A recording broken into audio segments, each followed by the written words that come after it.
নির্বাচনে জনগণ নতুন ফ্যাসিবাদকে লাল কার্ড দেখাবে বলে মন্তব্য করেছেন জামায়াত আমির ডক্টর শফিকুর রহমান। তিনি বলেছেন, একটি দল শুরু থেকেই গণভোট হ্যাঁয়ের বিপক্ষে ছিল, তবে মানুষের চাপে পড়ে এখন হ্যাঁয়ের পক্ষে এসেছে।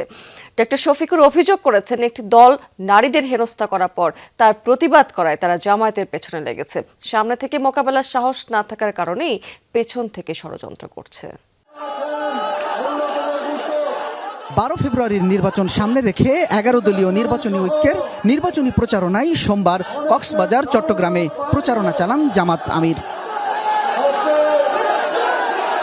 দিনের শুরুতেই কক্সবাজারের মহেশখালীর বড়বাজার প্রাথমিক বিদ্যালয় মাঠের জনসভায় অংশ নেন জামাত আমির। বক্তব্যে তিনি বলেন, একটি দল সামনে থেকে মোকাবেলার সাহস হারিয়ে ফেলেছে, সে কারণেই পেছন থেকে ষড়যন্ত্র করছে। 18 কোটি মানুষের বিজয় হলে সকলের বিজয় হবে, আমিও তার থেকে বাদ পড়বো না ইনশাআল্লাহ। আর দলের, পরিবারের, গোষ্ঠীর বিজয় হলো, তারপরে জাতির উপরে তাণ্ডব চালানো হলো, ধিক্কার জানাই, ওই বিজয় আমাদের প্রয়োজন নেই। 11 দলীয় নির্বাচনী ঐক্য নির্বাচিত হলে 13 ফেব্রুয়ারি এক নতুন বাংলাদেশের যাত্রা শুরু হবে বলে মন্তব্য করেন ডাক্তার শফিকুর। জনগণের কলিজা, হৃদয় জয় করে তাদের ভালোবাসা, তাদের সমর্থন, তাদের স্বচ্ছ ভোট নিয়ে ইনশাআল্লাহ 12 তারিখের পরে 13 তারিখ নতুন বাংলাদেশের উদয় হবে ইনশাআল্লাহ। প্রচারণার বাকি আর মাত্র 8 দিন। নির্বাচনী প্রচারণার শেষ মুহূর্তে এসে কথার লড়াইয়ে জমে উঠেছে নির্বাচনী মাঠ। তবে শুধু কথার লড়াই না, দিচ্ছেন প্রতিশ্রুতিও। নেতারা বলছেন, বৈষম্যহীন বাংলাদেশ গড়তে দলমত নির্বিশেষে সকলে ঐক্যবদ্ধভাবে দেশকে এগিয়ে নেবেন তারা।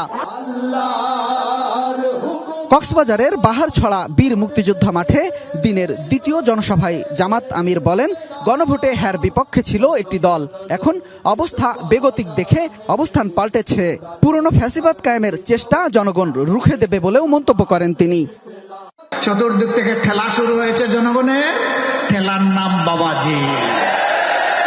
এখন আস্তে আস্তে শিশুর মতো মুখে ফুটতে শুরু করেছে, গণভোটে হা বলো।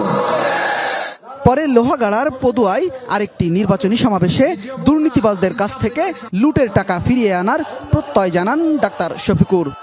আমাদের দেশের 234 বিলিয়ন মার্কিন ডলার বিদেশে পাচার হয়েছে, মানে 28 লক্ষ কোটি টাকা।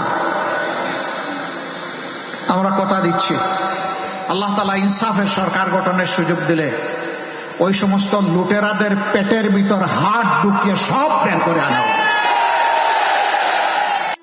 এরপর সীতাকুণ্ডের পথসভায় অংশ নেন জামাত আমির। এ সময় তিনি বলেন, চাঁদাবাজি ও দুর্নীতির বিরুদ্ধে কথা বলায় একটি দল ষড়যন্ত্র করছে। দুর্নীতি করবো না এবং দুর্নীতি করতেও দেব না।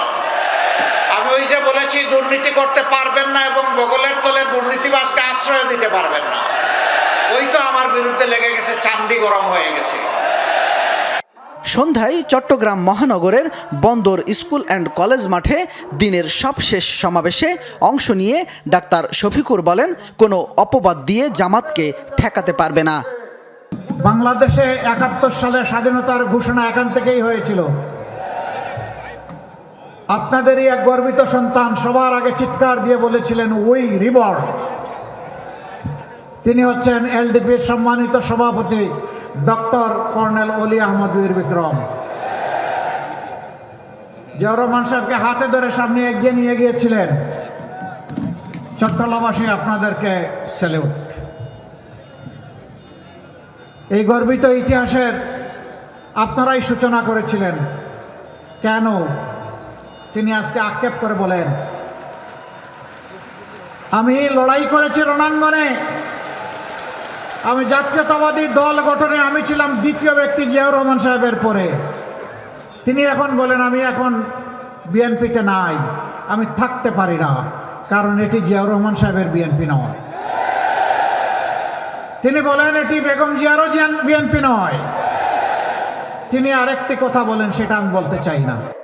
জামাত আমির বলেন, পাহাড় থেকে সমতল ও ধর্ম বর্ণ কোনো পার্থক্য থাকবে না, সবাই বাংলাদেশি, এই পরিচয়েই সমান অধিকার নিশ্চিত করা হবে। আমরা সবাই মিলে শক্তি যোগাবো ইনশাআল্লাহ। শামীম রেজা, যমুনা নিউজ, চট্টগ্রাম।